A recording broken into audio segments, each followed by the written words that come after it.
Hello and welcome to the What If podcast, where we reimagine our realities.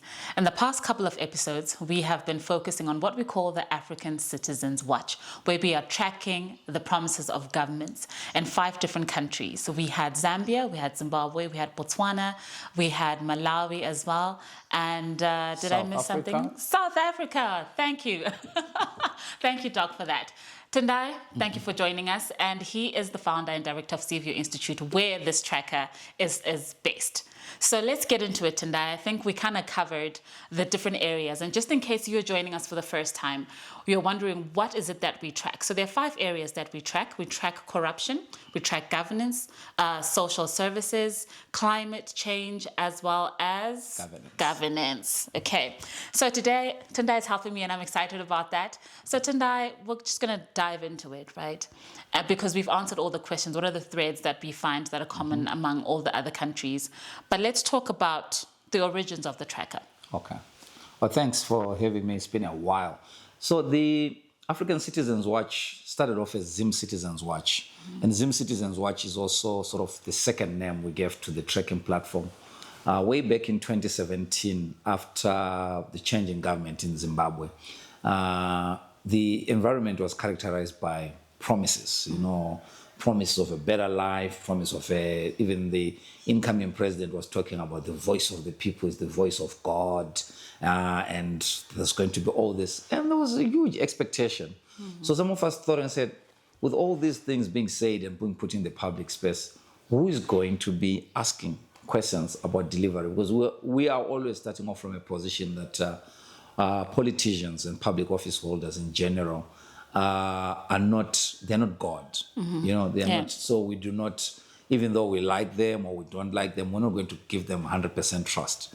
We're going to hold some promises from a skeptic sort of position. So we started off there to say, are they really going to implement this, or they're just doing it to win the popularity, to win votes, etc.? So we thought of setting up a mechanism of trying to say, at what point do we analyze, at what point do we talk about the performance of this? Because they were also making the claim that they are the Second Republic, distinctly different from the previous regime. So we felt like, let's put together a mechanism. So like everything that is digital-based, etc., it's also got a very funny origin. By then, we're building Civic Institute. We're not done anything significant. We're just written a couple of frameworks, concept notes. So we literally built the platform from a garage. Wow. Yeah, from a garage. We're living out of Harare, brought guys to where we're living, spent a couple of days iterating around what we were then calling the Mnangagwa meter. Then fast forward to 2 days before we're launching, somebody launched the Mnangagwa meter. Oh. Yeah, somebody launched something that looked exactly like what we're doing. We're not so sure if there'd been a leak within our team, but also, to be fair, the idea of tracking was not something that we can say, we started this from our top of our heads. Others were already doing it. In Nigeria, there was the Buhari meter. In the UK, there was the Theresa May meter. Then there was the Justin Trudeau meter in Canada. So there was a professor who had started this, a political scientist that started this. And but mostly this was being done by students. So some smart Zimbabwean thought about it and came up with the Mnangagwa meter. So we had to delay our launch, go back into thinking.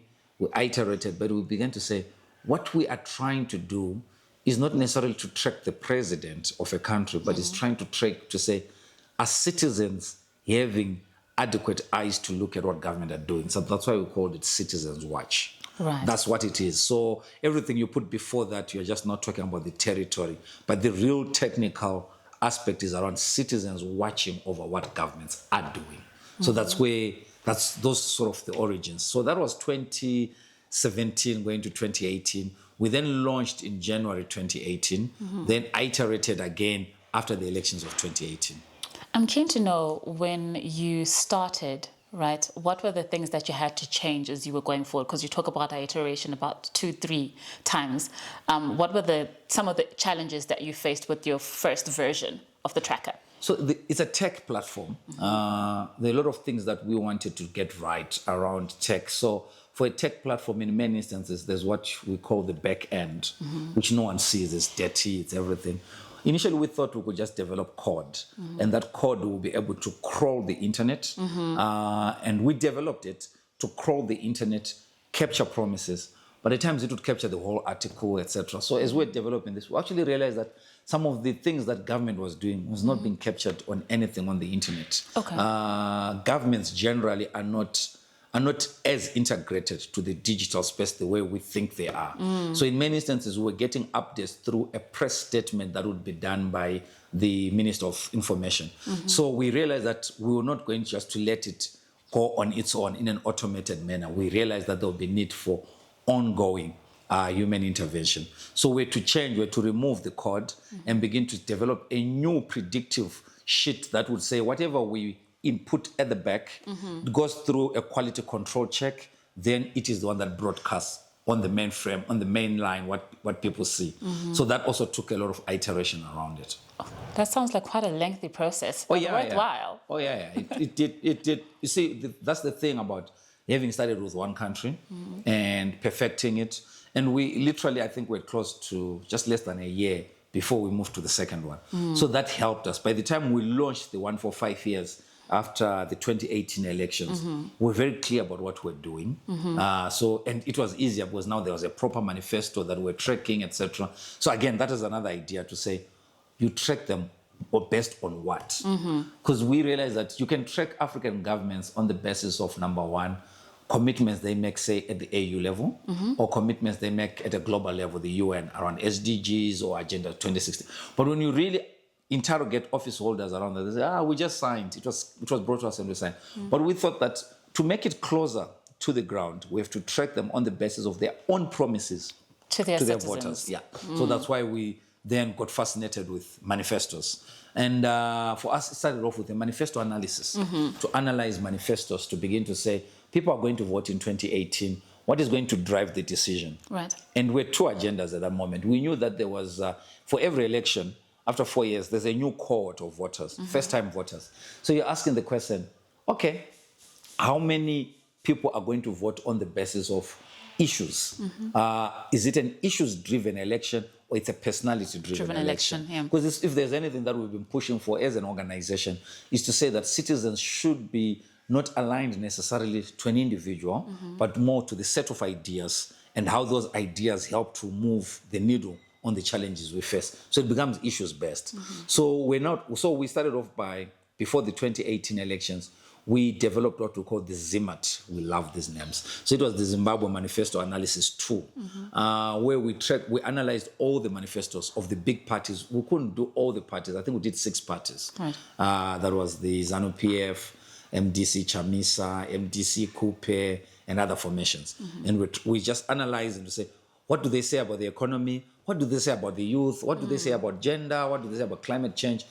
It was just a way of trying to say what we were writing was helping make, number one, whet the appetite of the audience to say, let me go and read this document by myself. That was number one.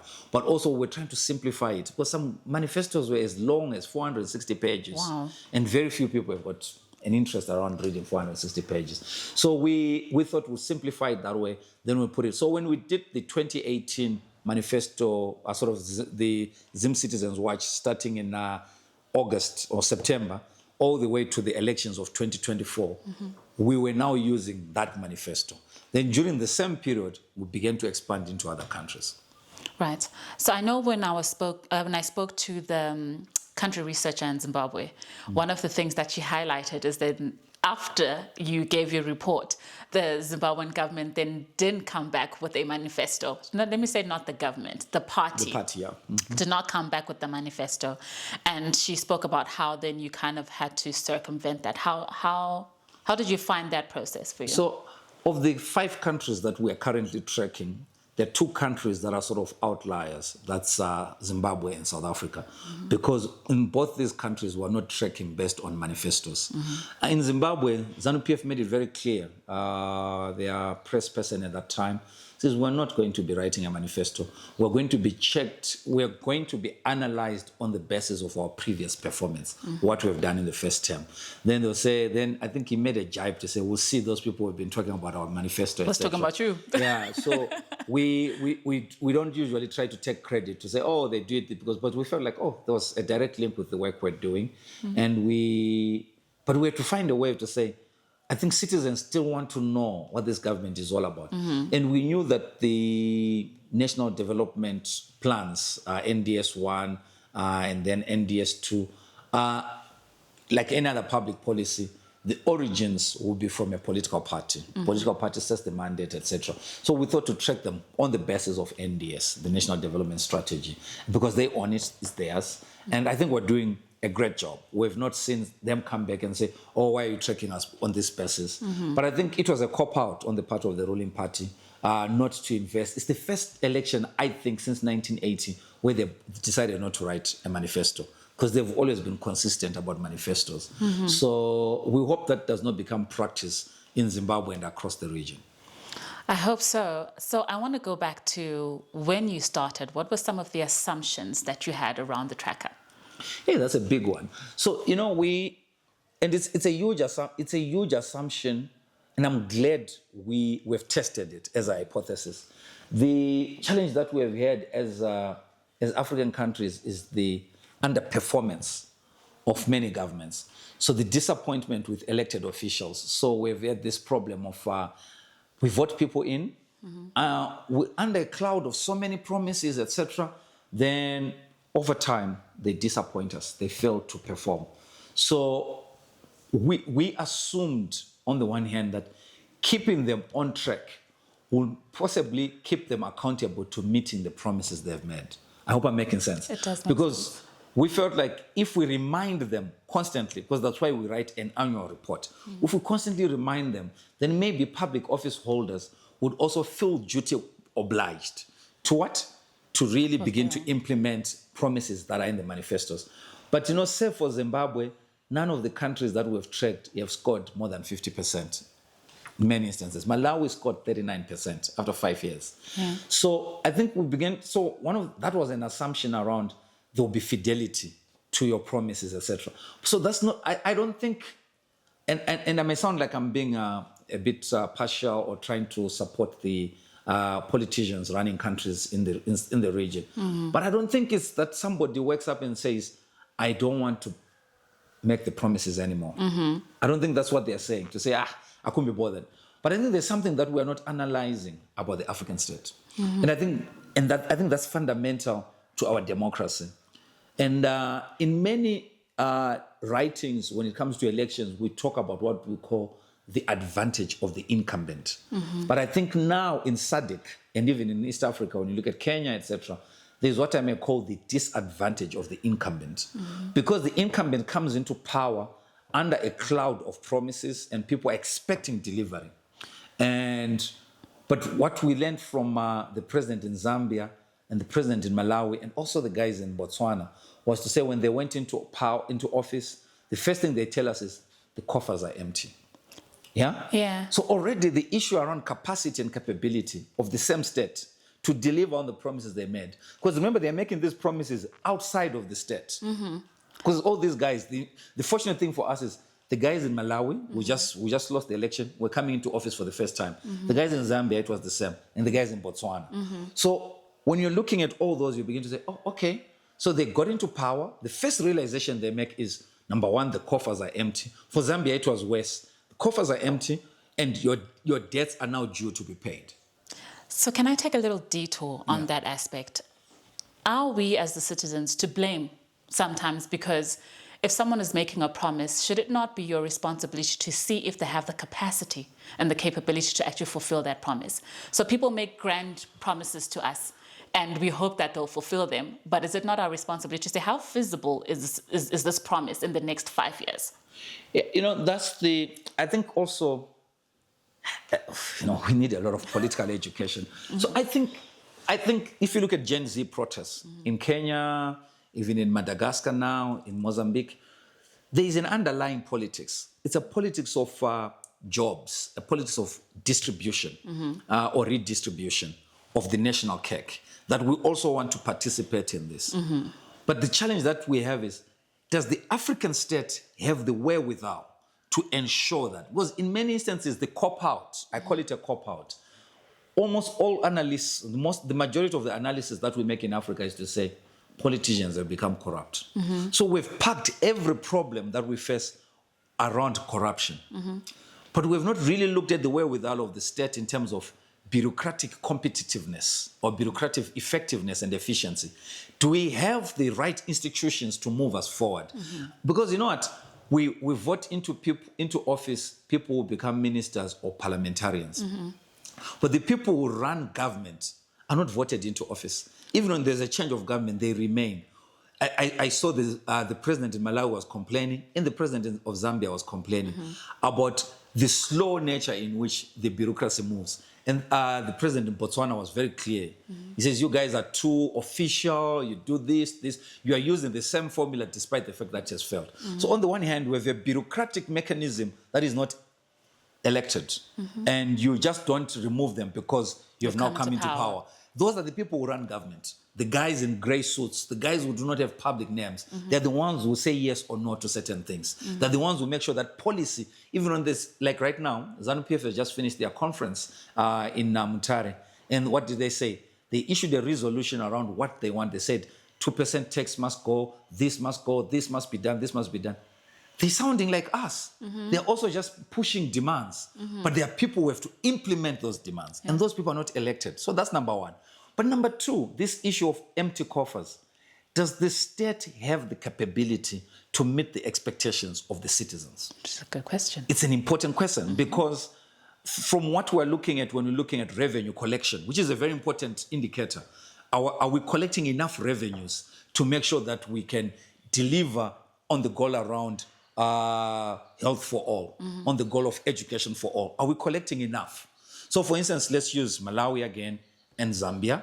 Malawi, for instance, is very clear that for every budget that they have to make, they make the budget, but it has to be approved by donors because there's a significant amount of their budget that is funded externally through direct budgetary support. So through direct budgetary support, an unelected person coming from an official development assistance institution was the one who's going to say, we as organization X, we're not happy with this allocation. For us to give you money, go and remove this allocation. Is that democratic? Is that got anything to do with people who voted? No. So we're asking the question to say, the African state, compared to other regions, does it have the autonomy over policy or is dictated by policy? And many opposition candidates who started off as opposition and getting to become ruling parties are learning the hard way. We are beginning to see a phenomenon around single terms. Because you go in there also expecting that you'll be able to change things. But you go in there, you realize how hamstrung you are by debt and also by just the fact that there's not enough money and also by this bureaucracy that does not move. So that's why we're calling it now the disadvantage of incumbency. In a country where there are rules for free and fair elections, the most likely election result you will see is the opposition guys winning. Should we consider a longer tenure for these new incumbents? Seeing that the issues are so deep-rooted, is 5 years really enough for them to be able to make significant change? Hey, don't get me killed. The Zimbabweans are going through this one, and it's a very contentious issue. We are not so sure what's going to happen. So we are in the process where we are thinking around. So for us, I think, on the one hand, given the fact that we're interested in the rhetoric of training, of tracking, so for us, we think, number one, that's why we're doing the manifesto analysis too, because we're asking ourselves the question, are these realistic promises, smart promises? Are you making smart promises? Because when you are failing to make smart promises, these are specific, measurable, achievable, and results-oriented, time-specific, right? So if you are a politician, but now I think even opposition guys are now alert to the fact that if you overpromise, you face the risk of being kicked out in your first term. So we're hoping that there's a learning around that to really come up with some level of modesty in terms of what you're promising people. Because, with people promising heaven on earth without really understanding the hard facts around, is what this state capable? Because when we say this is a poor state, what does that mean? A highly indebted country. What does it mean? Can it do? Because, for instance, you talk about, we'll ensure that there's double-digit economic growth. Sorry, Tanda, is it because these new parties or people who are running for election have not done their homework, or they don't have access to the information? No, it's two ways. That could be it, but also citizens. The electorate, like I said, one of our goals, and it remains our goals, is to say, can we get citizens to be more issues-focused rather than personality-driven? We love personality politics in Africa. Of course. We love the charm. It's easier to deal with. Exactly. But in there, we get hung up on things that are being promised, and we forget to really understand, to say, is this really realistic? Do you understand? Is this really realistic? So I think that's the challenge about being realistic about our politics and about our capacity as an African state. Because many of the politicians who are being kicked out of office, some of them are being kicked out not necessarily because they failed to perform, but because they didn't have the wherewithal to perform. So let me use the moment we're in right now. Africa at the moment is paying more through debt repayments. Countries like Malawi, Zimbabwe, and others, they are paying more in terms of debt repayment compared to what is coming in as aid. Right. So we used to say Africa is a net creditor to the world using illicit financial flows. But even the licit ones, the legal ones, we've come to a place whereby we're paying more. We're in a season or a moment whereby aid is declining. The EU, major donors, Scandinavians, major donors, the Americans, have all announced that they are reducing the amount of aid into Africa. But still, they are calling on the loans. They are calling on the payments. So African countries are paying more and debt is coming down. The aid is coming down. So you go into a place and say you are now the head of state in a situation like that. Because I remember when Zambia for an event, and we saw Zambians celebrating the return of the president from a meeting with donor countries. His achievement, he had managed to reschedule debt, not to get it cancelled.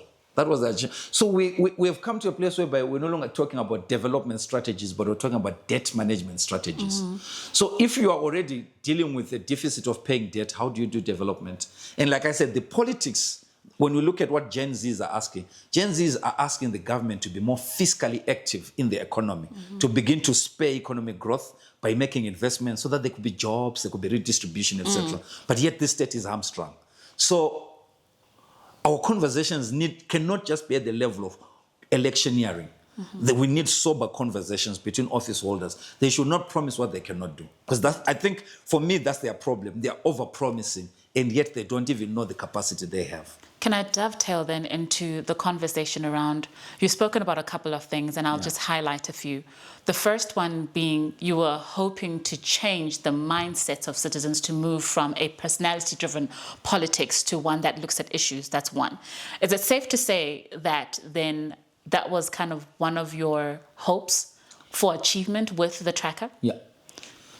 Is there others that you have? No, we are seeing that. The conversations now around, even this thing that I'm talking about, the protesters, they're issues-based, So we're beginning to see a new maturity around that. So that was one expectation. Another expectation was for office holders to keep at the back of their minds what they said. Because normally what we would see in Zimbabwe and in many countries, public or those wishing to be office holders would make promises.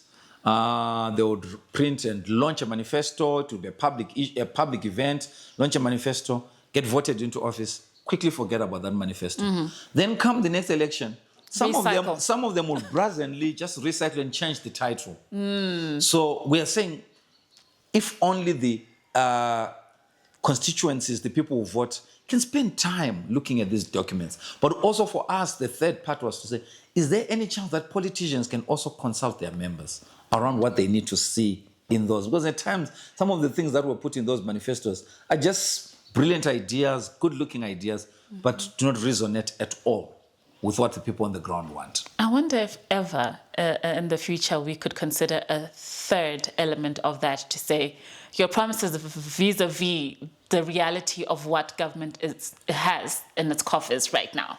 I don't know if it's something that maybe we can explore, but I think it's an important thing that you've highlighted in your conversation, to say you're making the promises great.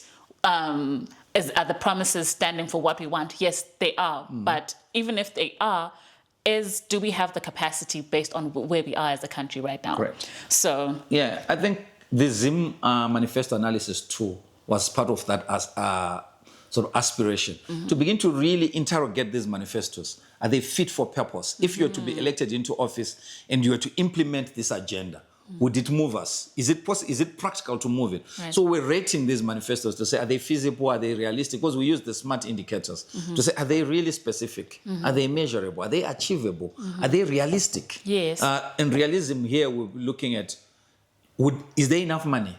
You only have 5 years. Will you be able to do all these infrastructure projects that you're promising?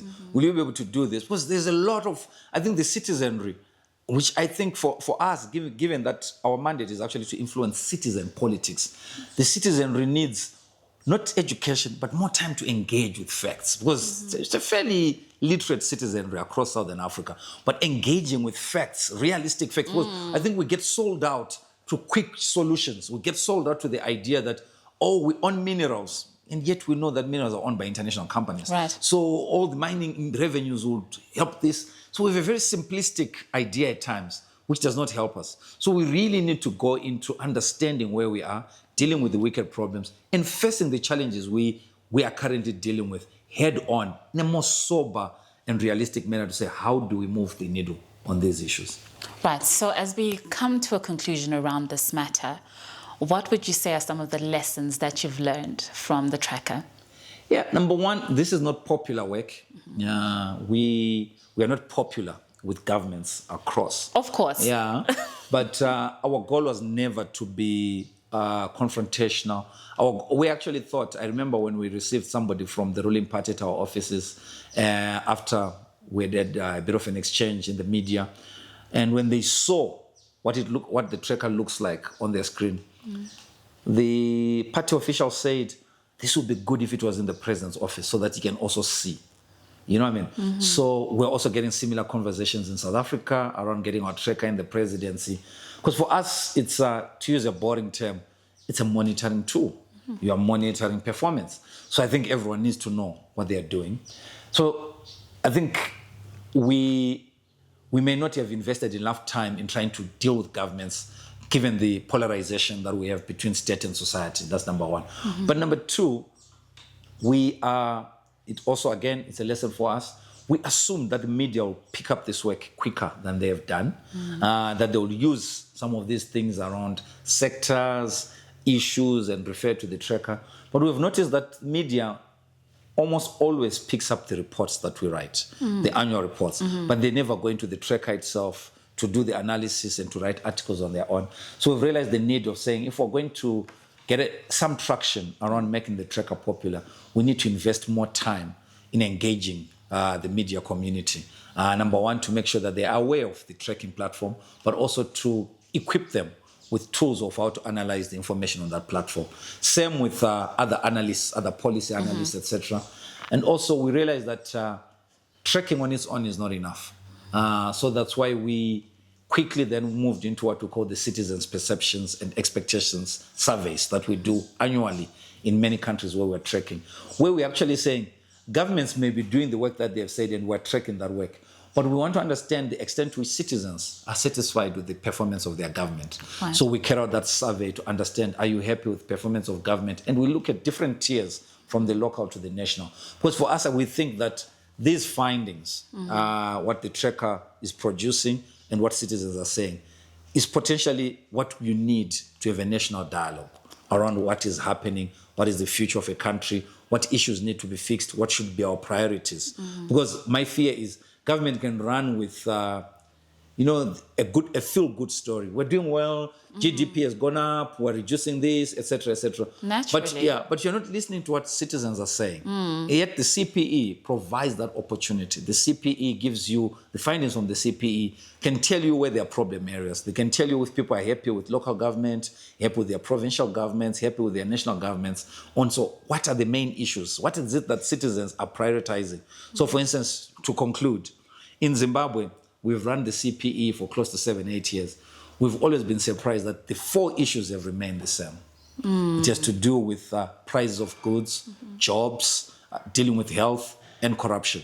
So health and corruption are always competing for 3rd and 4th place consistently. So it tells you that whatever you're going to do to win the hearts of these citizens, deal with these 4 issues. Right. At least deal with prices, affordability of goods, make sure that there are jobs, deal with health, and deal with corruption. That's the Zimbabwe story. So we've started tracking in South Africa. We'll see what sort of patterns we're getting. But my suspicion, it could be similar. So my last question would be, if you had a chance to redo the tracker, what would you do differently? So I would have built Seville Institute just around tracking work, because I think as an organization, small as we are, we're doing too much. We do a lot. But it's also realizing the need in this space. When you really look at it, there's a lot that we need to cover. But the tracking work, because we've limited it to a center, there's a lot more that we're now not doing. So for instance, we're not consistently producing policy briefs the way I thought we'd be able to produce them. We're not consistently holding dialogues. So we are, at the most, we're doing 1 dialogue a year around the annual one. But for me, it would have been good to do dialogues around those 5 clusters you were talking about, around health, around social policy, social service delivery, around governance, around climate change, based on tracking. And even to say, this is what we're learning from the region. This is the state of governance based on these countries where we're tracking. And we do that. So I still think that this could be our signature work as an organization, but also beyond just looking at my organization, is also worrying about the extent to which we're moving the needle. To what extent has this tracking work helped improve the quality of public discussions? Because that was the idea, that we want to improve the quality of public. Because when you read on social media, etc., there are a lot of emotive-based debates, emotional, etc. We understand the place of politics is the place of emotion, but we are hoping that with emotion we can infuse issue analysis, or we move away from personalities, but we begin to focus on issues. So if you're looking at that, we are far away. So we're still needed. This work is still needed. This work is still necessary, because we're trying to influence political behaviors. Right. Tendai, thank you so much for joining me today. Sure. So if you're wondering where you can find the tracker, you can find it at www.africancitizenswatch.org. Thank you for joining us, Tendai. I think you did such a stellar job of breaking down the tracker for us. Wow. And if you're wondering which countries, again, maybe you joined us a little late, that we cover. We have Zambia, we have Zimbabwe, South Africa, Botswana, Malawi. And you can find out, maybe you're from one of those countries, what are the promises that government has made to you as a citizen? How far are they with fulfilling those promises? Thank you for joining us as we reimagined the reality of where we are right now. If you'd like to just maybe see more of our videos, please follow us on YouTube. You can also find us on Facebook as well as LinkedIn. Hope to see you again soon. Goodbye for now. To subscribe, you can look for What If We Think Differently on Spotify. You can also look for What If We Think Differently on Apple Podcasts. On YouTube, you will find us on Civic TV. To stay up to date with all our episodes, don't forget to subscribe.